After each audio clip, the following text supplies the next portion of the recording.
అందుచేత ప్రియమైన వారలారా, నేను పెద్దల ద్వారా వినిన మాట ఏమిటంటే, గుంటూరు బైబిల్ మిషన్ మహోత్సవాల పందిరిలో ఎవరైతే అడుగు పెడతారో వారు పరలోక రాజ్యములో ప్రవేశించువారై ఉంటారు, లేక అడుగు పెట్టేవారై ఉంటారని తండ్రైన దేవదాసయ్య ప్రబోధించారు అని పెద్దలైన వారు ప్రసంగించిన సందర్భంలో నేను వినటం జరిగింది.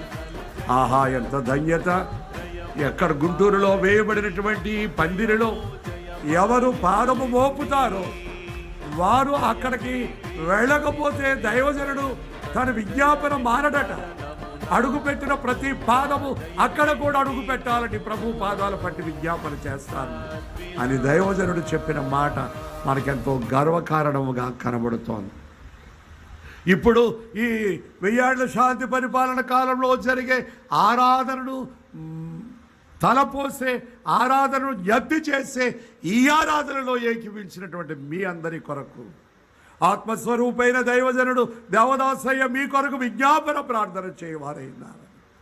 ఈ మహోత్సవాల పందిరిలో అడుగుపెట్టిన మీరు రేపు నూతన యెరూషలేము అనేటువంటి ఆ మహాపట్టణములో అడుగుపెట్టుటకు దేవుడు మీకు ద్వారములు తెరుచువాడై ఉన్నాడని నేను మీకు తెలియచేస్తూ